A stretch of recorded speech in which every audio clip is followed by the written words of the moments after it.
Hi, everybody. Thanks for tuning into the Duncan Trussell Family Hour. This is Duncan Trussell, and I'm glad you're letting my raspy lesbian voice vibrate your electronic equipment in a way that it causes your neurons to fire and translate my squawking into something that makes some moderate sense. Now, let's play a fun game. Hi, this is Duncan Trussell, host of Fun Questions, and the question this week is, which of these three murderers is this man talking about? He's not a drug-crazed, wild man running around with a machine gun.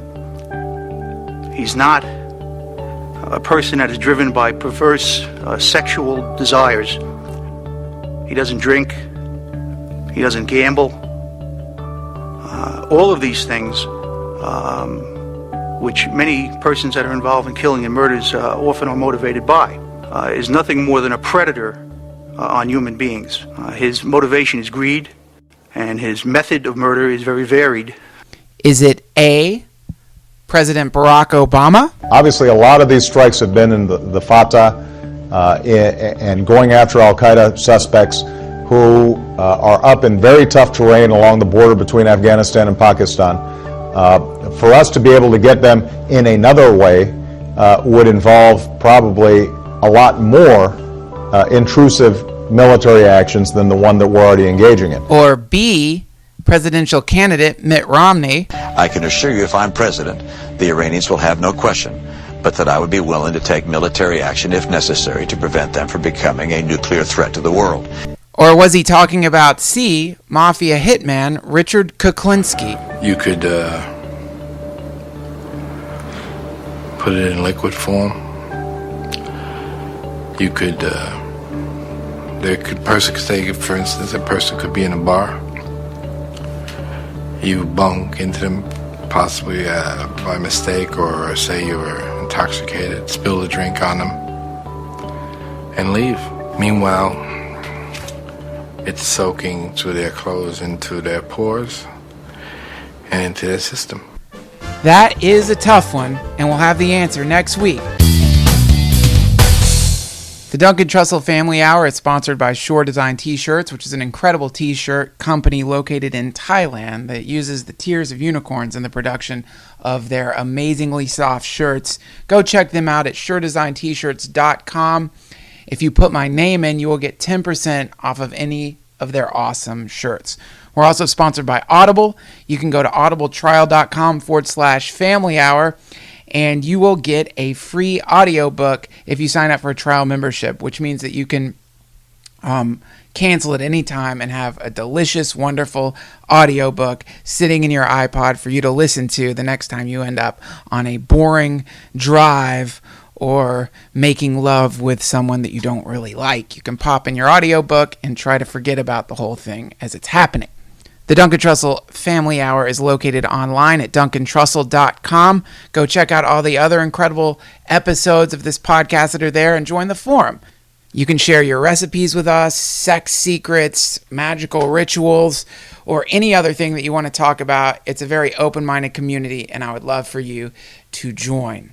Thank you to everyone who has donated to the Duncan Trussell Family Hour, and thank you for everyone for buying T-shirts and posters from the shop. But more than anything, thank you so much for continuing to listen to this podcast. I love you guys very much, and I'm super excited about today's guest. He is an author. He's written over 14 books. He wrote the amazing book Fingerprints of the Gods. He most recently wrote Entangled. He's a world explorer. He scuba dives off the coast of Japan and takes pictures of ancient underwater cities. He drinks ayahuasca with shamans in the Amazon, and it's a great honor to have him here on the Duncan Trussell Family Hour. So everybody, please welcome the amazing Graham Hancock, who recorded this from the UK, which means we use Skype, so sorry for any weirdness in the sound quality. So now please send out your psychic tendrils to embrace the pineal gland of one of the coolest people on earth, the amazing Graham Hancock.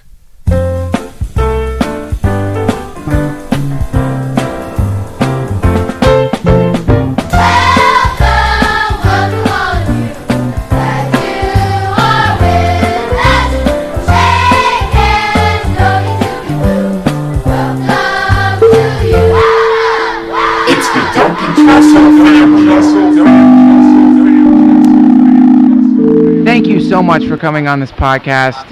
You are a hero to me and to most of the listeners. I tweeted it last night. I don't know if you saw the response, but everyone's freaking out that you're giving me this interview. So thanks so much. I'm really pleased to be with you, Duncan. I enjoyed meeting you last year, and it's great to talk again. And this might be an esoteric way to start off, but I don't know if you heard about these new crystals that they found that they can encode information into, and the crystals are almost indestructible. Have you heard about this? No, I haven't heard about that. Not crystals. I've heard about encoding information on DNA in fantastic quantities, which is very interesting, but the crystals story I missed. If you only had a little bit of information to encode in those crystals to explain to people down the line what we were, how could you, with your vast understanding of history, how can you summarize what's happening to us right now? How would you summarize, and forgive me for asking you to summarize the entire history of civilization, but how would you explain? I would say we were a people who lost our way. We became overcommitted to technology and overconvinced that material reality is the only level of reality. We severed our connection with spirit. We ceased to respect the planet, this beautiful garden of a planet that the universe has given us, and we paid the price. What's that price? Well, I think if you're talking about a time capsule for your future, I think that our civilization as it stands today will not endure. I don't think that I don't believe in a coming apocalypse. I don't think that the universe is going to turn around and slap us about the head. But I think that we're making so many mistakes as a civilization with the model that depends on the big state, the big corporations, the big centralized religions, all of these things mobilizing enormous funds and manipulating fear and hatred and suspicion in order to make themselves important. These are dividing us one from another, leading us down the wrong path, and leading us ultimately to self-destruct. Humanity will go on. Our story will continue. Maybe things will even get a lot better, but the present system of society that we have created cannot endure. The model is broken. It isn't going to go on working, and I think everybody can see that.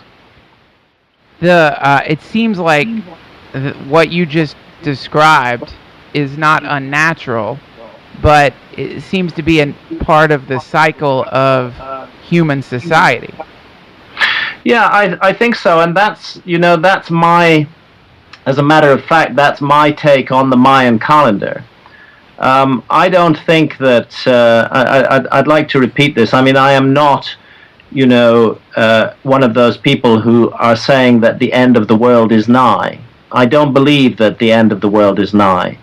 But I think anybody with a rational mind can see that the model of society and civilization that we've created has reached breaking point, and that it cannot continue for very much longer in this way. I mean, governments can go on printing money and doing quantitative easing, as they call it, for a while to postpone the problems. But this notion of endless production and endless consumption just isn't working anymore, and it has separated us from the realm of spirit, so that we've been conned into believing that we are just purely material creatures with material needs and wants, and that there is no transcendental purpose or meaning to our lives. And unless we rapidly reintegrate spirit into our lives, then I don't think that we're ever going to fix the problem that the world has come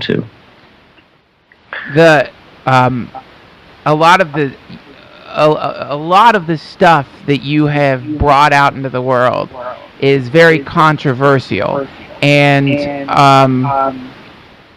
it involves the symbol structures that have been used by power for a very long time. For example, on the dollar bill, on our currency, on the basis of the basis of our mode of transaction in this modern age, it's covered with Egyptian symbology. Yes, curiously it is. Can you explain why that is? No, I can't. I actually don't know why that is. Particularly since ancient Egyptian civilization and ancient Egyptian society was, in many ways, one of the most beautiful and harmonious systems of social organization that's ever been manifested by mankind. I mean, you have to remember that ancient Egypt survived as a culture for 3,000 years. Actually, probably a bit more than that. It wasn't even the Greeks and their occupation of Egypt with the Ptolemaic dynasty, 2nd or 3rd century before Christ, that wrecked ancient Egypt. It was the Romans, really, and the Christians.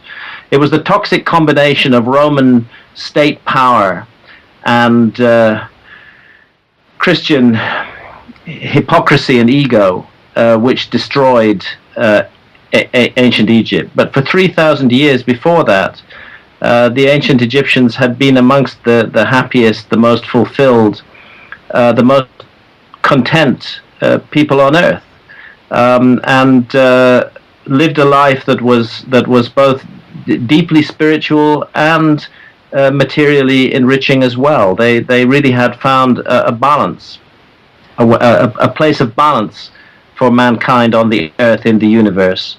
So it seems odd to me that the symbolism of ancient Egypt should be hijacked by malicious and negative powers. But that's often the way that things work. I mean, I take this view of religion, of the three mainstream religions of Christianity, Judaism, and Islam. They tell us that the entity we are worshipping through them, and it's the same entity whether you're a Jew or a Christian or a Muslim. They just give him different names. They tell us that this entity is God, and that he's good, and that he does he has the interests of mankind at heart. That's the talk they talk, but the walk they walk is a walk of cruelty and violence and control. Down the ages, these three religions have been responsible for an enormous quantum of human misery. Whether we talk of the burnings at the stake, I mean, can you imagine what is involved in burning a fellow human being at the stake? The Christian Church used to do that routinely for hundreds and hundreds of years, or in stoning a fellow human being to death because their ideas disagree with yours, as Muslims do today. And somehow, what is actually clearly the behavior of a demonic force has hijacked the notion of God and persuaded us that is what it is. So I do think that dark forces are at work in the world, and that they hijack positive symbols and use them for their own purposes to attempt to harness the power in those symbols. And perhaps that's what's happening with the use of ancient Egyptian symbols in undoubtedly at the heart of the power complex in the world today. Do you believe that symbols are imbued with power projected on them by human beings, or that they have within them an innate transcendent power? I think that the pyramid as a structure, and the Great Pyramid of Giza in particular, and therefore images of it also, does have an innate transcendent power. The first time that I stood in front of the Great Pyramid of Giza, I was utterly captivated by it. It seemed to reach out to me and embrace me and require of me an effort of will, that this was something so extraordinary, so remarkable, so awe-inspiring that it was essential that I should learn about it. It forced me to learn about it, and I'm not alone in that. Millions all around the world have been drawn towards the Great Pyramid, have indeed stood in front of the Great Pyramid and have had questions sparked in their mind by it.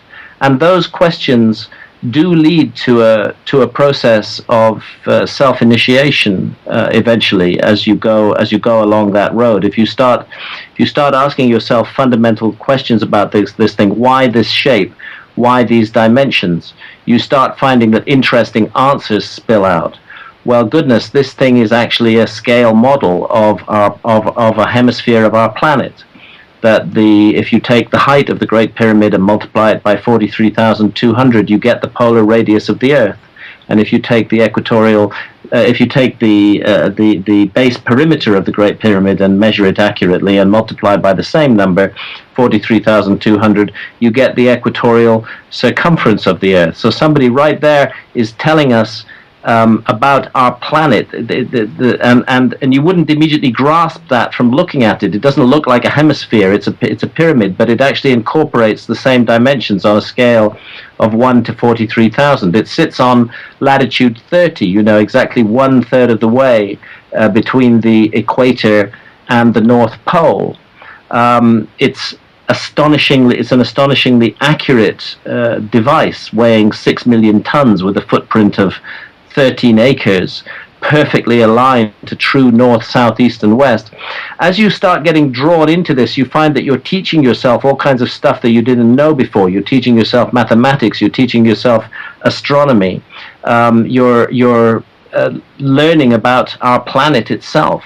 And I don't think any of this is accidental. I think that monument was very carefully designed to evoke these questions. And although it once stood within an immensely ancient system of knowledge which supported it and reinforced its message, and although that system of knowledge has largely been stripped away, the Great Pyramid continues to work its magic upon us and to force us to question fundamental assumptions about our lives. I think what you're saying is it kind of operates not just on the level of geometry or on the level of geography, but if it has those aspects encoded within it, what would you say are the deeper level messages that the pyramid teaches people? The pyramid is fundamentally, in my view, concerned with the mystery of life and death. It's concerned with what are we really here to do? Why is our consciousness incarnated in these human bodies? What lessons are we here to learn?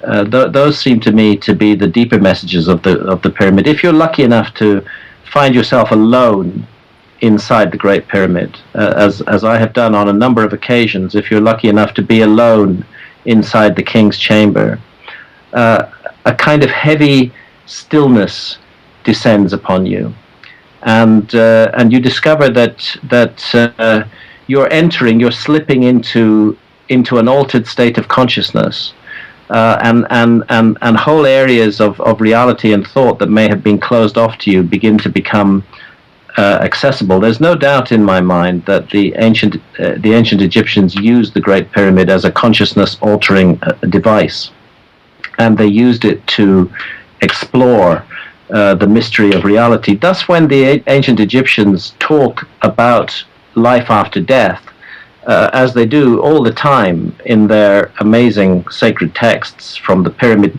texts through the coffin texts, the ancient Egyptian Book of the Dead, the Book of What is in the Duat, they are not simply spouting off religious mumbo-jumbo.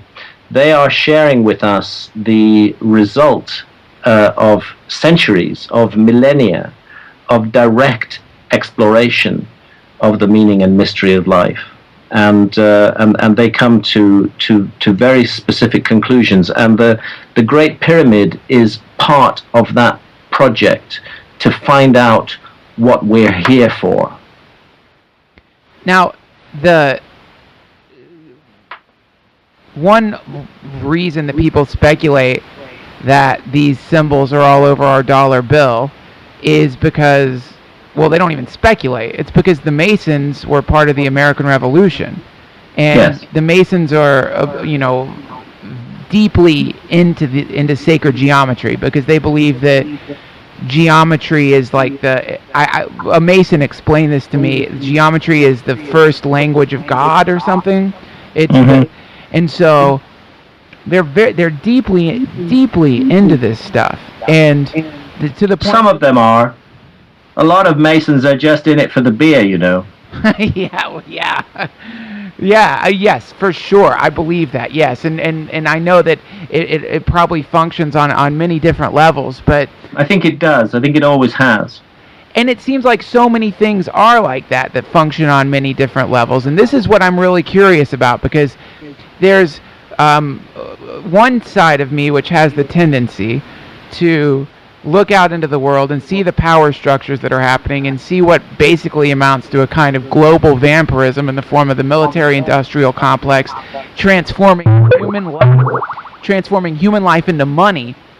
That's one of the most horrific alchemies that maybe's ever existed in the world at the level that it currently has, even though the alchemy's always been there in the form of slavery or anything that uses a human's existence to benefit someone else in a parasitic way. It's to me, and this is something I've been thinking lately. Maybe these symbols on money, or maybe these symbols in Washington, D.C., the Washington Monument and the encoded Masonic symbols in the very street patterns of D.C., maybe those are placed there by people who aren't malevolent. Maybe there's this idea of hiding from the masses, or hiding from the tidal forces of society, because they realize that by being in front of these tidal forces, you always get plowed over. I don't think that they're malevolent. I think the malevolence is exactly where you've pinpointed it, in the military-industrial complex, in the big bureaucracies, in the hugely powerful and influential mainstream religions, which just shut down the thought of millions, billions of people all around the world.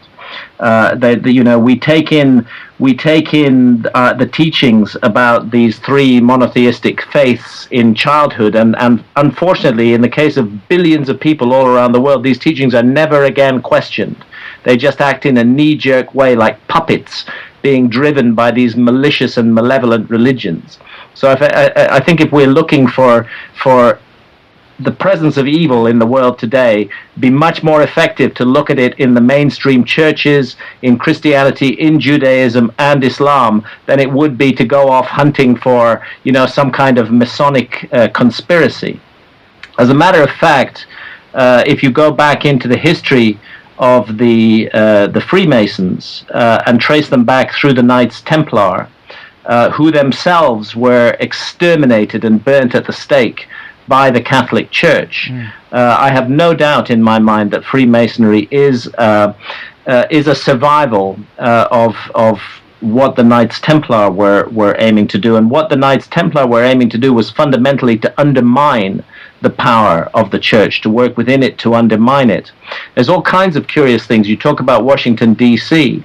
Look at what happens right there in front of the Vatican in Rome, where you have put up by Bernini in the 1600s an Egyptian obelisk standing in front of St. Peter's Basilica. And that Egyptian obelisk is surrounded by a circle divided into 8 parts. And the obelisk has on its tip a cross. Now, people think a cross on an obelisk, this is, just one of the symbols of Christianity. But somehow what Bernini knew when he put that up, that what he had created there in 3 dimensions, right in front of the heartland of the power of the Roman Catholic Church, was the 3-dimensional ancient Egyptian hieroglyph for Heliopolis. Because that is the hieroglyph for Heliopolis, an obelisk surmounted by a cross, standing upon a circle divided into 8 parts, and nobody could read the hieroglyphs in the 1600s. So as a secret message, teaching the ancient Egyptian system of religion has been planted right in the heart of the Vatican. It's like a huge secret slap in the face to the power of Roman Catholic Rome, which is just standing there, waiting to be figured out. And again, I think these symbols have in fact been used in a subversive way to bring down these hateful and dominant power structures. Yes, and you know, that is why the church hates Freemasons. As a matter of fact, you know, there's a whole culture in the world today of suspicion and paranoia about Freemasons. But when I look at their history and what they come out of, and the story of the Knights Templar, the story of the Cathars in the south of France, the horrendous persecution that they were subjected to by the Roman Catholic Church, the secret societies that have emerged from that. You know, if you're existing in a power structure that will burn you at the stake if you disagree with it, it's quite a good idea to be secretive. Yes, that's it. And so I find that very interesting, because I think that some people have applied this kind of malevolence to these secret societies, when I think really it's more of a cleverness where they've recognized the brute aspect of power can't be reasoned with and must be subverted from within and in the shadows. It seems like the only way to do it, which gives me some hope in the world. Because it gives me some hope as well. I think that's I think that's how it works, and I think the heritage of Freemasonry is an honourable one. I'm not a Freemason myself. I've never been asked to be a Freemason, and you do have to be asked if you're going to join. I have met Freemasons from time to time. I occasionally give lectures to Freemasons. I find them to be open-minded and thoughtful people, and to exist at many levels. Many of them truly are in it as a kind of men's drinking club, but just having a good time together. But others are definitely in it. Those at the speculative end of Masonry are often into deep spiritual inquiry about the nature of the universe and the nature of our lives here on this planet. And I don't see them as malevolent people. I realize that may not gel with quite a number of your listeners, but I just don't see them that way. I agree with you 100%. I don't see them that way either.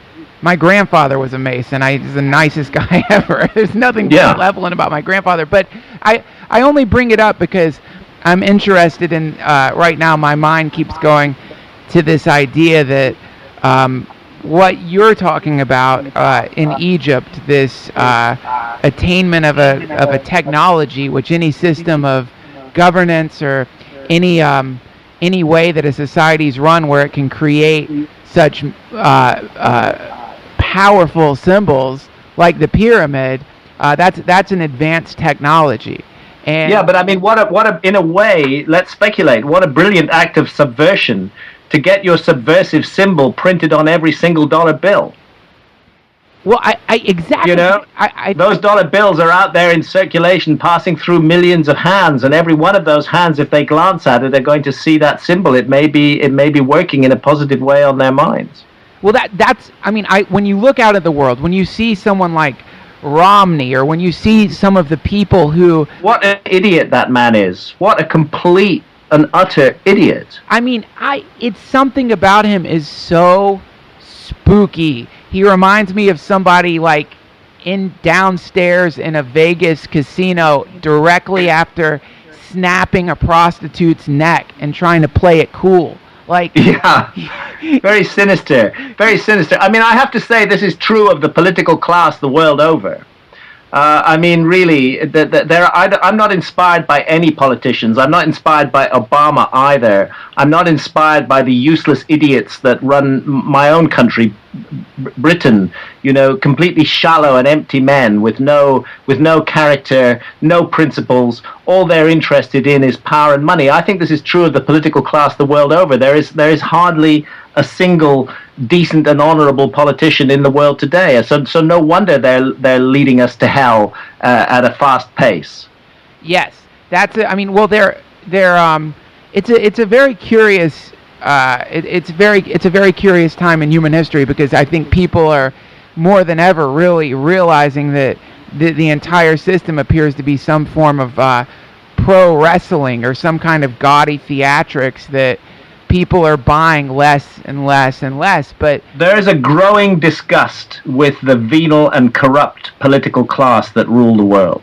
And I take a lot of hope in that growing disgust. I talked about the Mayan calendar earlier, and one of the very interesting things about the Mayan calendar, it doesn't forecast the end of the world. It doesn't forecast apocalypse. It doesn't forecast doom. What it forecasts is the end of a particular cycle of the human story and the beginning of a new cycle. And it so happens the Mayan calendar has been running for 5,100 years. The Mayan calendar that reaches the end of a cycle on the 21st of December 2012 has been running for 5,100 years.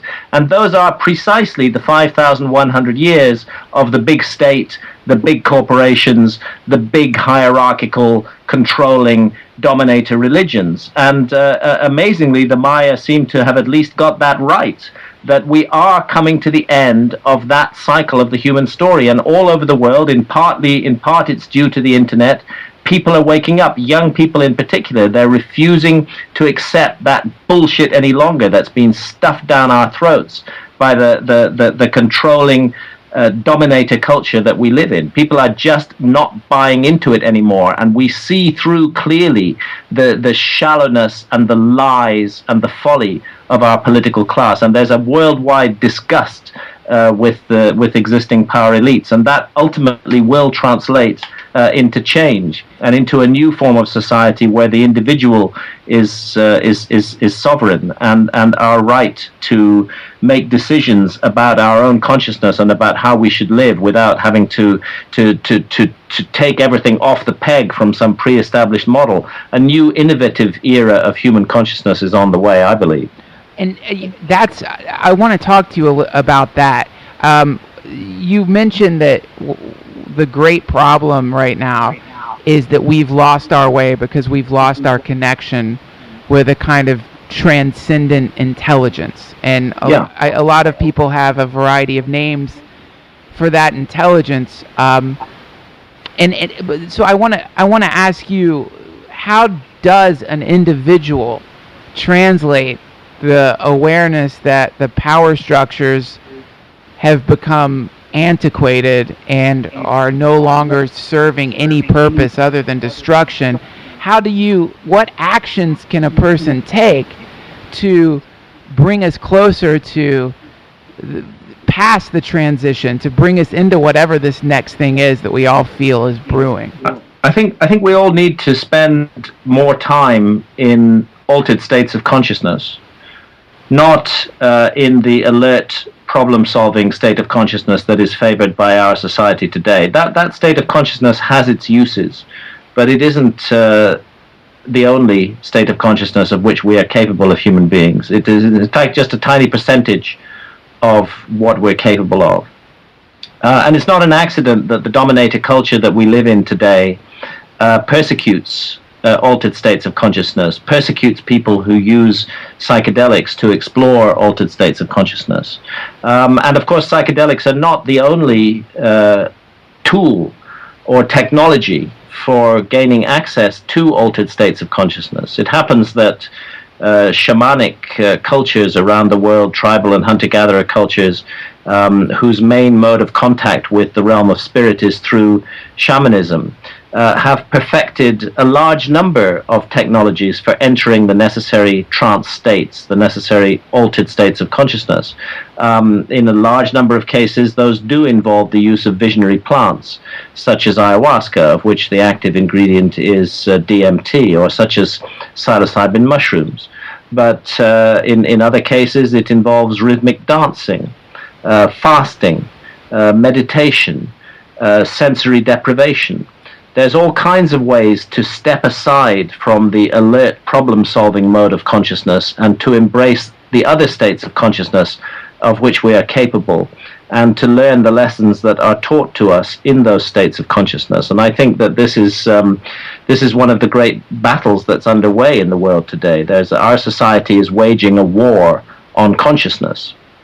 It is bombarding us with incredibly, unbelievably meaningless messages 24 hours a day through television. You know, just watch the rolling news on television, the constant messages of hatred and fear and suspicion that are generated there.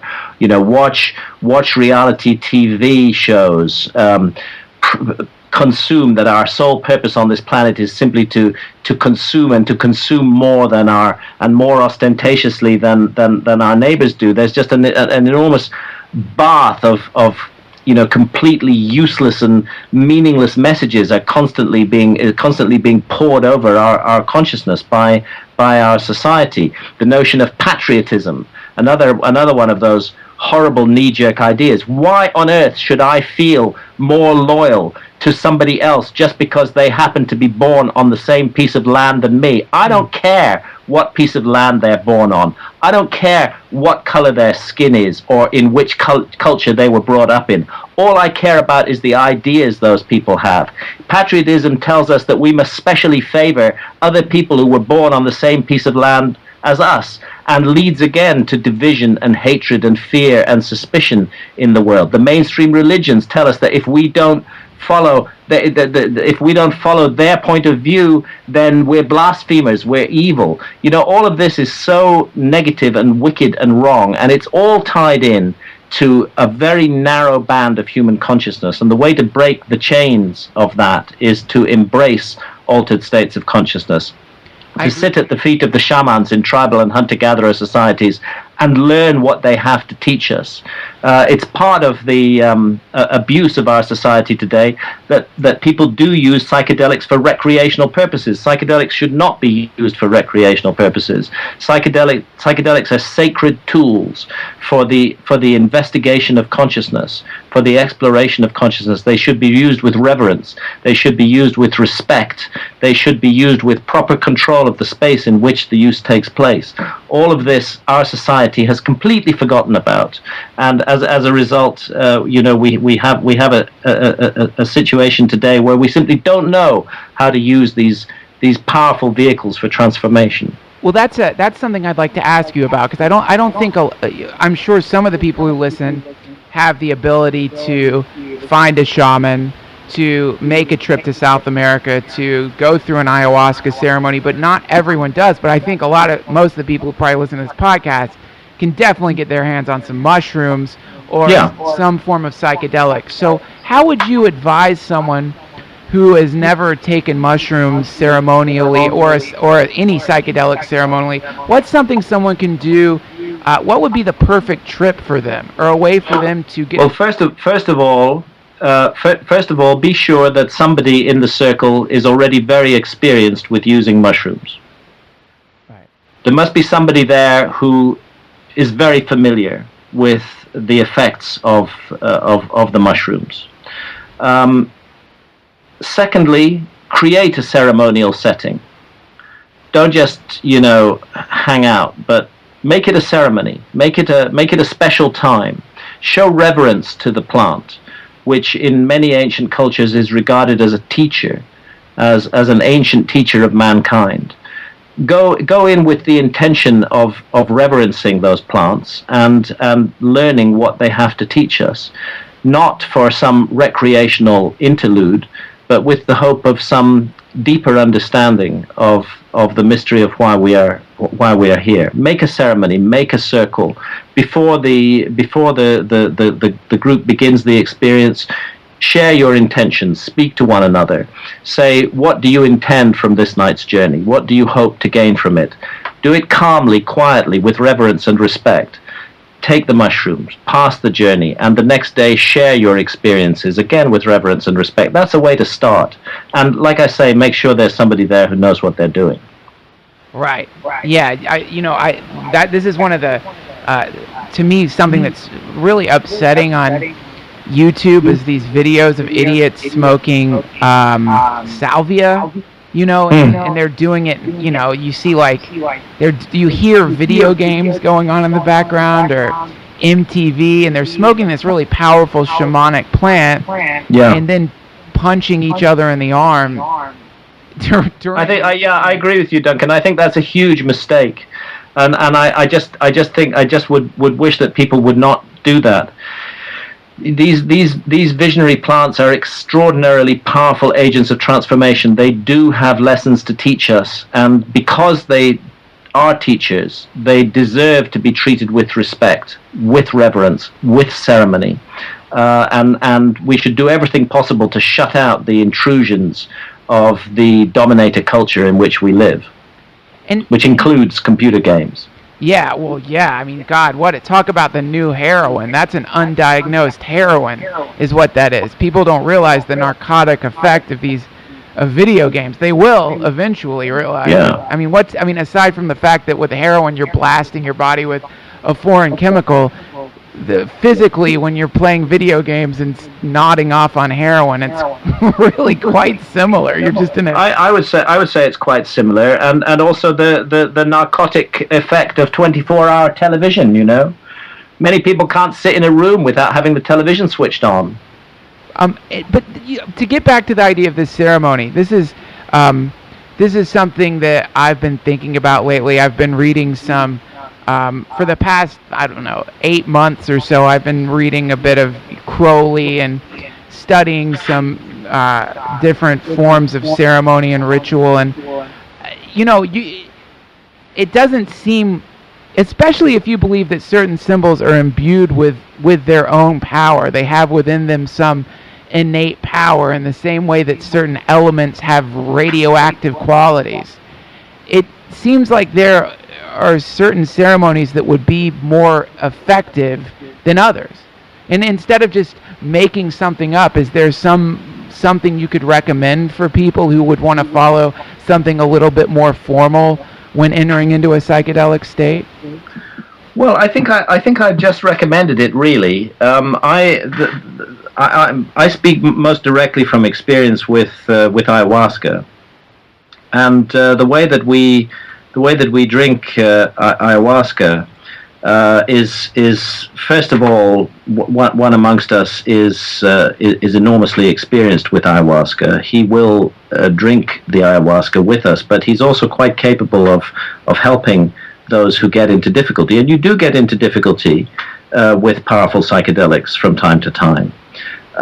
It can be a terrifying experience. Often it's not, but sometimes it can be. The utterly alien realms into which you enter, and the powerful intelligences that you encounter in those realms, and the direct confrontations with the truth about oneself can be very disturbing. So it's very good that there should be somebody there who is enormously experienced with these troubling effects, and can help to bring calm and peace and closure to the individual who is troubled. It's very good to do psychedelics in a group setting, where I wouldn't say a large group, but anywhere from 5 to a dozen people would be, I would say, the ideal number. Actually,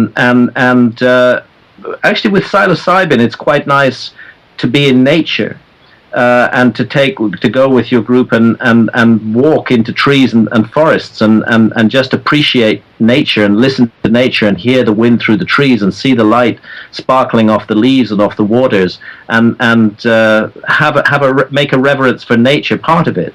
But with ayahuasca, typically you're not actually in quite a fit state to go walking. Ayahuasca tends to make you a little bit ill physically. And what you prefer to do is to lie down in a darkened room, and think very carefully about the music that you have playing in the background, because the music helps to guide the journey, and to set the mood of the journey. As I said, gather together at the beginning of the ceremony, and speak aloud your intentions for the journey, what you hope to achieve from it, what you're bringing to it, what lessons you hope to learn. You may not learn those lessons, you may learn other lessons, but it's a good idea to express your intent, to be there for one another during the night of the journey, to help one another through difficult times, and the following day, with reverence, with respect, to share your experiences with one another. That would be my outline of the way to handle a ceremonial journey with psychedelics. Great. Yeah, I think that's probably the opposite of the way that I did psychedelics when I was in high school. The way we would do a psychedelic ceremony is go to like the deepest redneck drug dealer that we got all our psychedelics from, and then go back to somebody's trailer and watch Pink Floyd and then wrestle with each other completely. Yeah, you know, no reverence there at all. No, because no one taught us that. No one taught us, because our society doesn't teach us. Instead, our society teaches us to hate and fear these visionary substances, and creates an atmosphere of paranoia and dread around them, when in fact they can be enormously nurturing. I'd urge anybody to go read Aldous Huxley's amazing novel Island, which is much less well known than his other drug novel Brave New World. But Island is a beautiful, beautiful novel about a society that makes a powerful psychedelic mushroom experience a fundamental rite of passage at the age of roughly 18. Huxley. By the way, that's another point I would wish to make, is these powerful visionary substances are not for children. This is something that really should be kept until maturity is reached. Yes, I agree with you, though. My experience with it was when I was a kid, but I know that that's the case, and that's inevitable in a society that has a war on drugs, where one cannot talk rationally and respectfully about these substances. But in a society that's open and that embraces the power of these substances, we can explain to young people, this is not the time now. You're too young to really appreciate and learn from this experience. Be patient. Wait a little bit. Wait a few more years until you're ready, and you're going to get so much more from it. And then when they know that it's not something that's permanently banned and it doesn't have that allure of the illegal, but that it's something that's regarded as an important life-transforming experience that's worth waiting for, perhaps they would wait for it. Would you, do you think you could share what a ayahuasca trip is like, what it feels like, what kind of things you see during the trip? I've never taken the drug, but I'm fascinated. Yes, I've drunk ayahuasca rather more than 40 times now. Wow. And by the way, it's not the case that on every ayahuasca session you have amazing visionary experiences.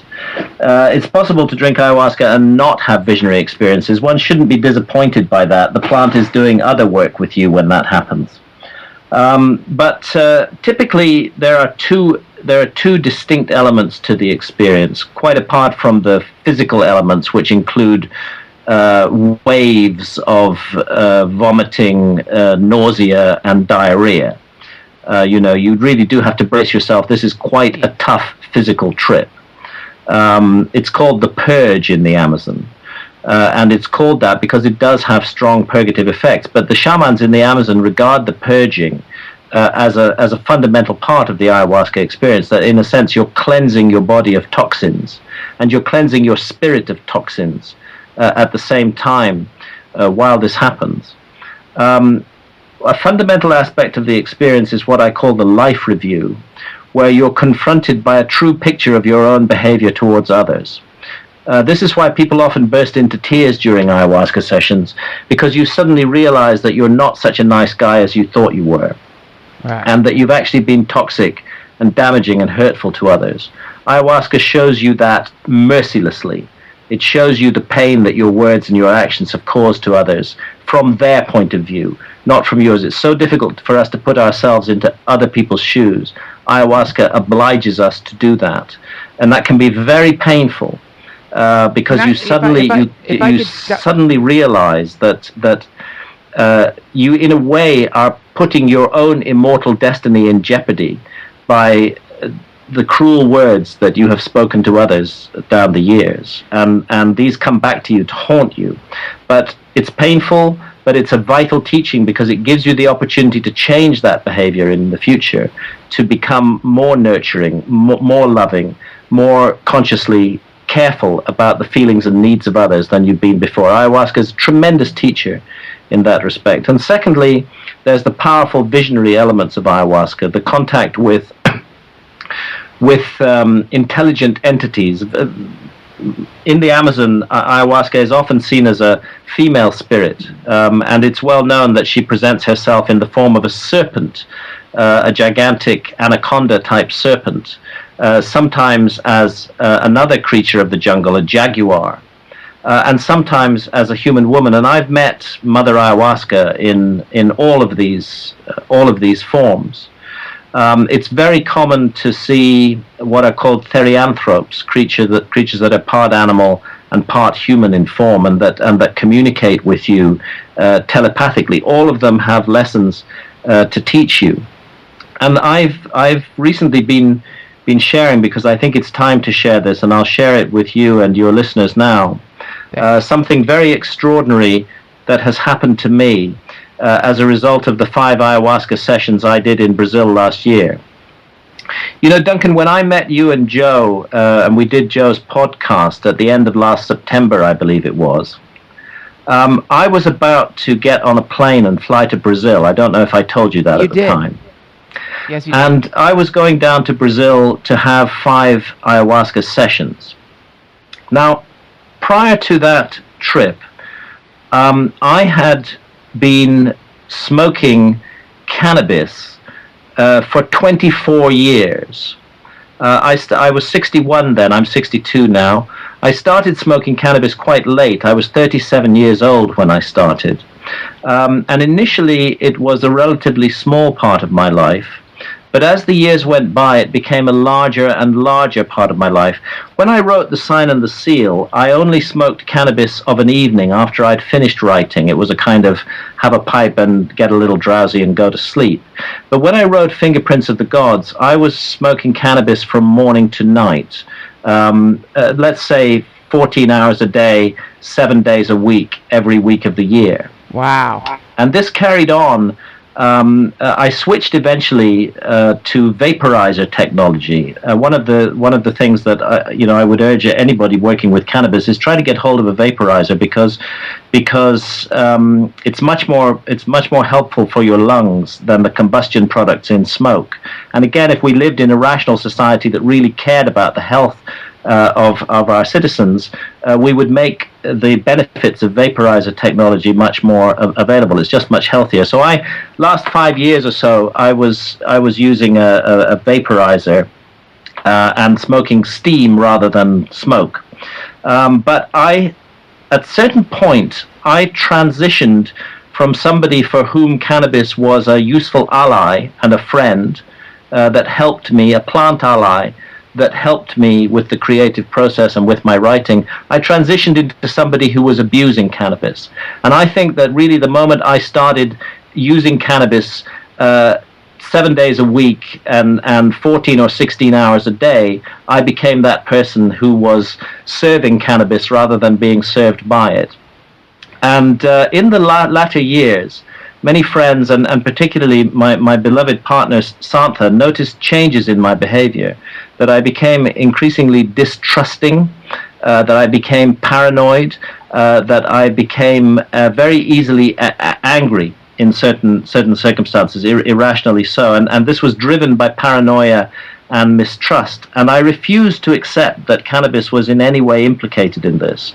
I believed that cannabis was a fundamental aspect of my life, that I would never be able to write my books without cannabis. So when I met you and Joe last September, I was at the end of a 24-year non-stop cannabis habit. And I didn't know I was at the end of it. I had no idea that I was at the end of it until I went down to Brazil. And I had 5 ayahuasca sessions. And in those 5 ayahuasca sessions, I was shown with the most graphic and merciless clarity how awful I had become, how terribly I was treating my partner, the cruel words that I was saying, the suspicion and paranoia that I was manifesting all the time. And I was shown that I was poised on the edge of an abyss, and that if I continued to smoke cannabis, I would go over the edge of that abyss into total insanity, and that I would become a very harmful and toxic person. It scared the shit out of me. I've never had ayahuasca sessions so powerful as these. They turned my life completely upside down. And during these sessions, I began to voice the intent. I didn't believe that I would be able to give up cannabis. I never believed that. It was so much a central part of my life. And I'm not one of those people who gets really dreamy with cannabis. When I smoke cannabis, I'm actually quite focused and together. I can write, and I did write extensively with cannabis. And I just felt it was a central part of my life, and I would never give it up, and I wouldn't be able to write books without it. But I did say during the ayahuasca sessions, when we had the sharing the next day, I did say I've been shown visions of myself, and I've realized I have to change my relationship with cannabis. Well, when I came back to England in October of 2011, after a long flight, the first thing I did was get my vaporizer out and fire up a big bowl of cannabis. Yes. And I filled the bag, and I had first puff on the bag, and I was filled with a feeling of horror and self-loathing. And I persisted. I took a second puff on the bag, and I suddenly just had this most terrible, awful feeling, and I realized that I physically could not continue to smoke cannabis. Ayahuasca had actually taken the matter out of my hands. I was not going to smoke cannabis anymore, and I expelled the vapor from the bag, closed it up. Over the next few days, I got rid of my stash, and I have never, since that day, a full year has passed now, I've never touched cannabis again. I haven't ever smoked it again. And this to me is like a miracle. It's a miracle that's happened to me. Now, I don't want to put cannabis down. I recognize that it's an amazing plant ally, that it has amazing healing power, that it's incredibly helpful for many, many people, and it was incredibly helpful for me at one point in my life. But I had stepped over that line from responsible use into abuse of cannabis, and I needed to stop. I'd come to a point in my life where I absolutely needed to stop doing that, and ayahuasca did that for me. I was put through the mill in those 5 sessions of ayahuasca. I was shown the truth about myself, and when I came back and the old habit re-emerged and I tried to smoke cannabis again, I physically could not do it. I feel like a new man. I feel a huge monkey has been taken off my back, and far from my writing being diminished by the absence of cannabis, I'm far more productive and far more eloquent and effective as a writer today than I was a year ago. So it sounds like what ayahuasca does is it removes your ability to be in denial in a very intense way. Perfectly put. That's exactly what ayahuasca does. It strips away all the illusions and leaves you with the truth. And that is why people compare it to death, because so much of who many of us are is just illusion and denial. Yes, a construct that we present to the world, how we want the world to see us. Ayahuasca shows us how we really are. Now, I'm listening to you, and obviously the only thing I'm thinking is, I've got to try ayahuasca. And yes, I'm certain that many people listening now are contemplating, how do we have this experience? Because it sounds so important, so evolutionary, so life-changing, that it seems like it's the most important thing that anyone could do. How do we do it? How does someone do it listening? Is there a safe way that they can find a shaman? Is there... Well, I would say, first of all, if it's at all possible, and I realize it's not possible for many, travel to Peru or travel to Brazil.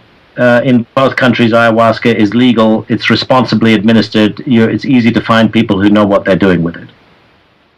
Iquitos in Peru is a place where good ayahuasca ceremonies are available. Do your research very carefully. Check it out on the internet. Try get some word of mouth. Try get some recommendations of good shamans. If you're not able to go to Peru or Brazil, many responsible, nurturing, well thought out ayahuasca ceremonies are available in the United States. Again, you're going to have to find your way to the plant. You're going to have to make the journey. You're going to have to do the research. Don't expect it to just fall in your lap. but start asking questions, start putting out feelers, and you'll find that somebody in your circle does know somebody who knows somebody who has worked with ayahuasca, and that way you can connect to the network. It is a bit of an underground network because in many states ayahuasca is completely illegal, a Schedule I drug, as a matter of fact. Interestingly, in America, one of the things I love about America is your Constitution. And in the Constitution, and also the spirit of independence that exists in America, even today, even in these dark times, just as America is the source of many of the problems in the world, so also I believe America is the hope for the solution of many of the problems in the world. And that has a lot to do with the spirit of independence that continues to thrive in America, where individual communities choose to go their own way and people think freely and resent the state imposing itself upon them. And one of the good things is that in Brazil, we have a couple of what are called ayahuasca churches. One is called the União de Vegetal, the UDV, and the other is called the Santo Daime. They mix ayahuasca use, in the case of the Santo Daime, with a certain form of Christianity. In the case of the UDV, it's more with a philosophical approach to the universe. They are recognized and established quote-unquote churches. And in a number of states in the United States, it started in New Mexico, court actions have been fought. It's gone all the way up to the Supreme Court, and the Supreme Court has agreed that members of the União de Vegetal or of the Santo Daime may drink ayahuasca legally as part of their religious belief. It's guaranteed under the rights of religious freedom, rather in the way that the Native American Church allows the use of peyote for Native Americans, even though it's illegal for all others.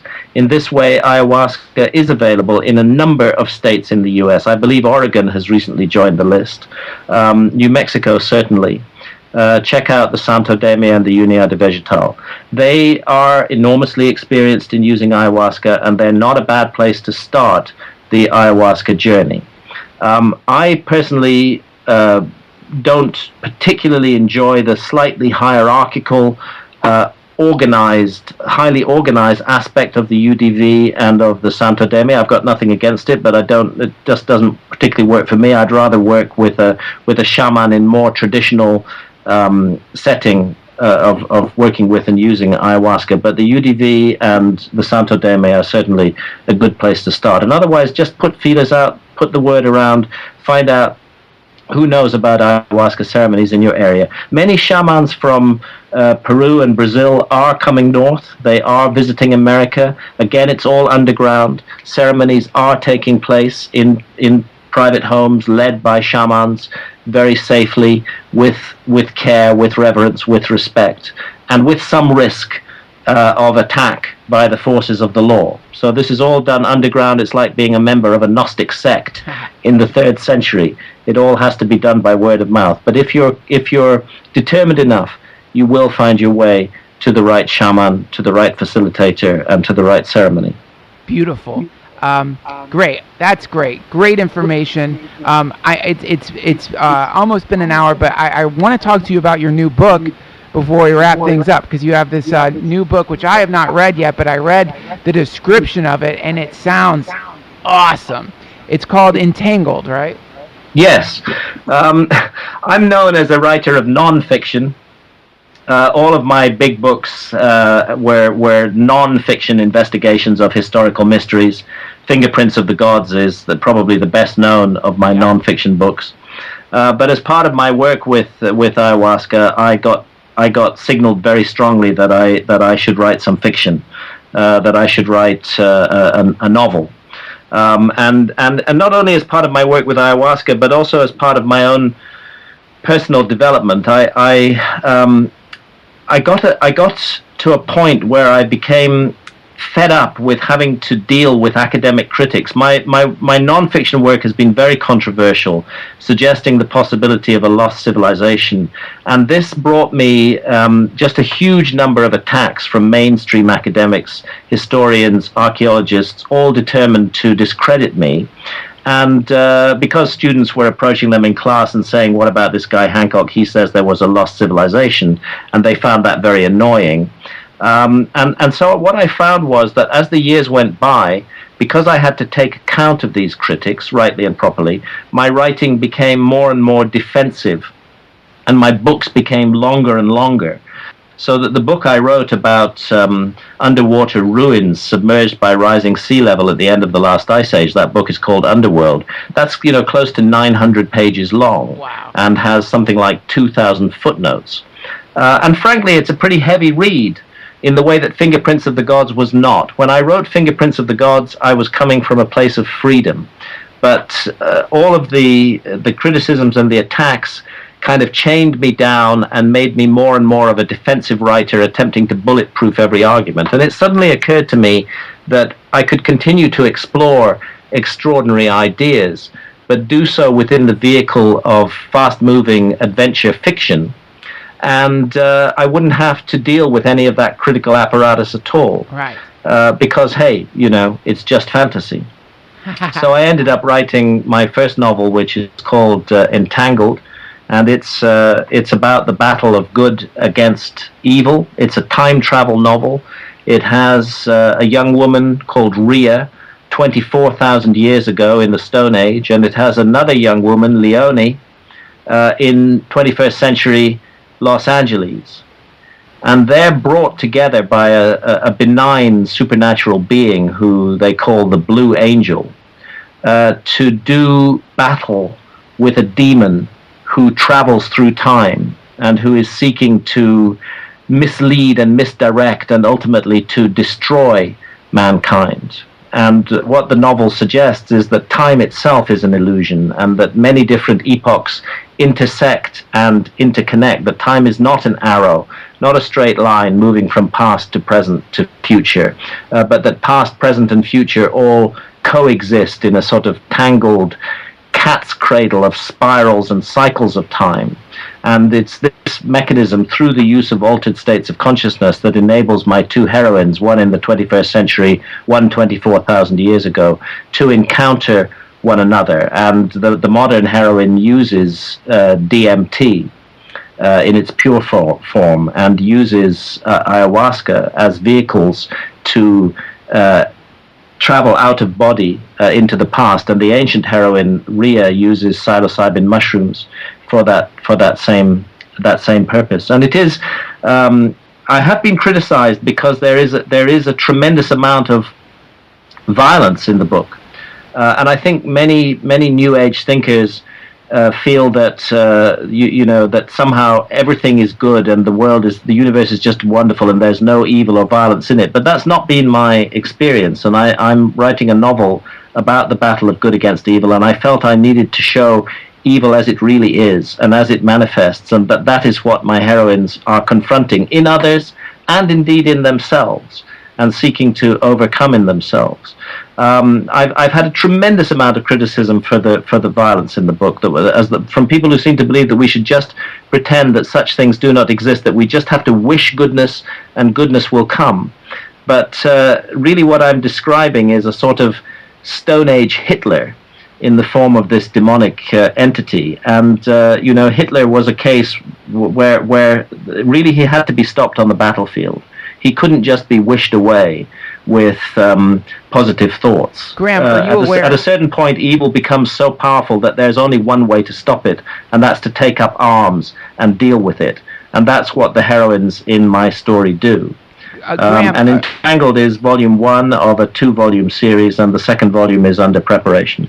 I wanted to, based on what you just said, by the way, that book sounds like you wrote it for me. I love you. I cannot wait to read that book. It sounds so Well, I'd love to hear what you think of it when you have. I can't wait. Now, but I wanted to bring something up that this reminds me of a letter that Gandhi wrote to, I think, Churchill, advising them to let the Nazis invade. Yes, that was a terrible mistake that Gandhi made.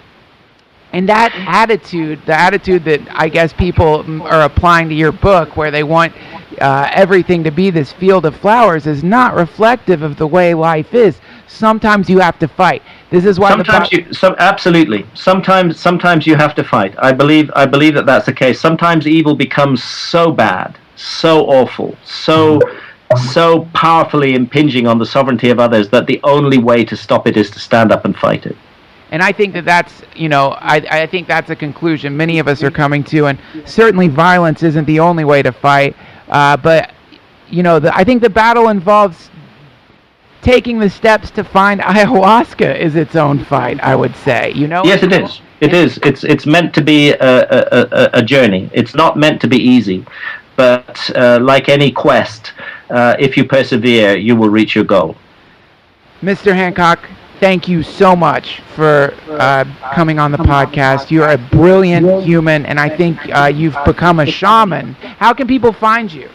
Okay, so the easiest way, I guess, is my website, which is www.grahamhancock.com, and I also have a YouTube channel, which is youtube.com/user/grahamhancock.com. I'm very appreciative of the time that you've given us.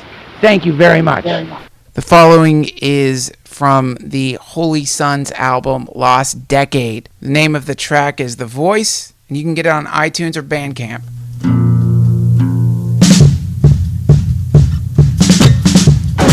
Oh, I don't have a friend in my head to say, watch me get intoxicated tonight. Yes, I'm so lost to think, Lord, I'm so lost to think. Improving me with tools, I contact you, I bring it back to you. I'm speaking for that voice that can't speak. You can't speak, I'll be there for you. Who can't speak? You can't speak, I'll be there for you. Who can't speak?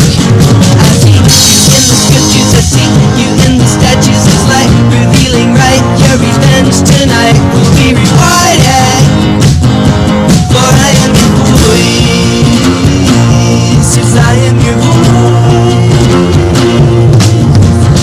Oh, don't you kill me in my sleep. Oh, don't you poison my drink. I never wanted to die.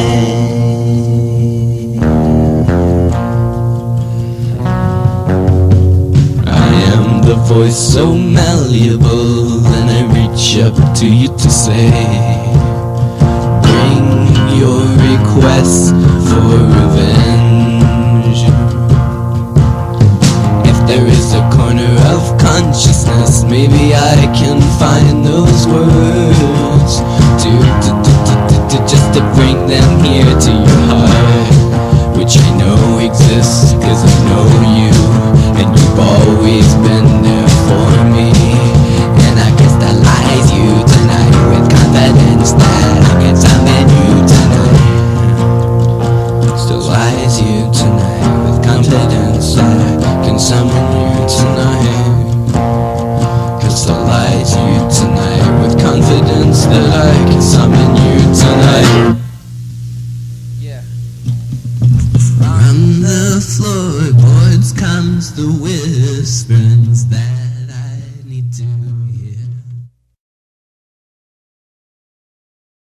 Hi, everybody. Thanks for tuning in to the Duncan Trussell Family Hour. This is Duncan Trussell, and I'm glad you're letting my raspy lesbian voice vibrate your electronic equipment in a way that it causes your neurons to fire and translate my squawking into something that makes some moderate sense. Now, let's play a fun game. Hi, this is Duncan Trussell, host of Fun Questions, and the question this week is, which of these three murderers is this man talking about? He's not a drug-crazed, wild man running around with a machine gun. He's not a person that is driven by perverse sexual desires. He doesn't drink. He doesn't gamble. All of these things, which many persons that are involved in killing and murders often are motivated by, is nothing more than a predator on human beings. His motivation is greed, and his method of murder is very varied. Is it A, President Barack Obama? Obviously, a lot of these strikes have been in the Fatah and going after al-Qaeda suspects who are up in very tough terrain along the border between Afghanistan and Pakistan. For us to be able to get them in another way would involve probably a lot more intrusive military actions than the one that we're already engaging in. Or B, presidential candidate Mitt Romney? I can assure you, if I'm president, the Iranians will have no question but that I would be willing to take military action if necessary to prevent them from becoming a nuclear threat to the world. Or was he talking about C, mafia hitman Richard Kuklinski? You could put it in liquid form. You could, person could say, for instance, a person could be in a bar. You bunk into them possibly by mistake, or say you were intoxicated, spill a drink on them, and leave. Meanwhile, it's soaking through their clothes, into their pores, and into their system. That is a tough one, and we'll have the answer next week. The Duncan Trussell Family Hour is sponsored by Shore Design T-Shirts, which is an incredible T-shirt company located in Thailand that uses the tears of unicorns in the production of their amazingly soft shirts. Go check them out at shoredesigntshirts.com. If you put my name in, you will get 10% off of any of their awesome shirts. We're also sponsored by Audible. You can go to audibletrial.com/family hour, and you will get a free audiobook if you sign up for a trial membership, which means that you can cancel at any time and have a delicious, wonderful audiobook sitting in your iPod for you to listen to the next time you end up on a boring drive or making love with someone that you don't really like. You can pop in your audiobook and try to forget about the whole thing as it's happening. The Duncan Trussell Family Hour is located online at duncantrussell.com. Go check out all the other incredible episodes of this podcast that are there and join the forum. You can share your recipes with us, sex secrets, magical rituals, or any other thing that you want to talk about. It's a very open-minded community, and I would love for you to join. Thank you to everyone who has donated to the Duncan Trussell Family Hour, and thank you for everyone for buying T-shirts and posters from the shop. But more than anything, thank you so much for continuing to listen to this podcast. I love you guys very much, and I'm super excited about today's guest. He is an author. He's written over 14 books. He wrote the amazing book Fingerprints of the Gods. He most recently wrote Entangled. He's a world explorer. He scuba dives off the coast of Japan and takes pictures of ancient underwater cities. He drinks ayahuasca with shamans in the Amazon, and it's a great honor to have him here on the Duncan Trussell Family Hour. So everybody, please welcome the amazing Graham Hancock, who recorded this from the UK, which means we use Skype, so sorry for any weirdness in the sound quality. So now please send out your psychic tendrils to embrace the pineal gland of one of the coolest people on earth, the amazing Graham Hancock.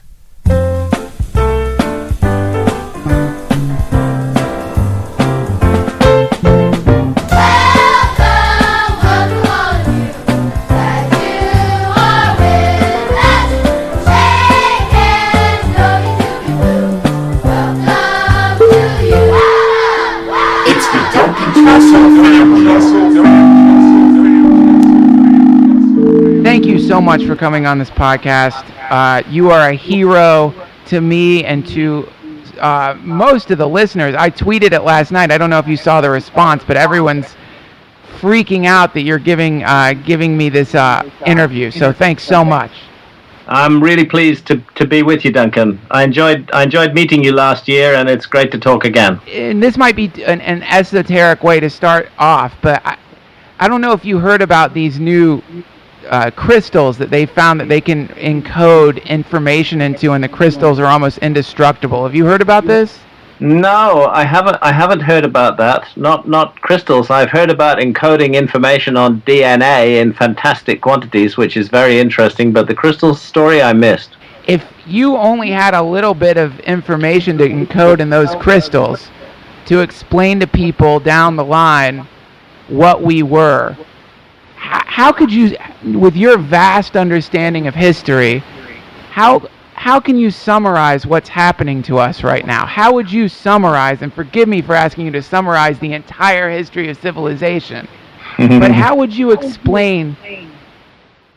I would say we were a people who lost our way. We became overcommitted to technology and overconvinced that material reality is the only level of reality. We severed our connection with spirit. We ceased to respect the planet, this beautiful garden of a planet that the universe has given us, and we paid the price. What's that price? Well, I think if you're talking about a time capsule for your future, I think that our civilization as it stands today will not endure. I don't think that I don't believe in a coming apocalypse. I don't think that the universe is going to turn around and slap us about the head. But I think that we're making so many mistakes as a civilization with the model that depends on the big state, the big corporations, the big centralized religions, all of these things mobilizing enormous funds and manipulating fear and hatred and suspicion in order to make themselves important. These are dividing us one from another, leading us down the wrong path, and leading us ultimately to self-destruct. Humanity will go on. Our story will continue. Maybe things will even get a lot better, but the present system of society that we have created cannot endure. The model is broken. It isn't going to go on working, and I think everybody can see that. It seems like what you just described is not unnatural, but it seems to be a part of the cycle of human society. Yeah, I think so, and that's my, as a matter of fact, that's my take on the Mayan calendar. I don't think that I'd like to repeat this. I mean, I am not, one of those people who are saying that the end of the world is nigh. I don't believe that the end of the world is nigh.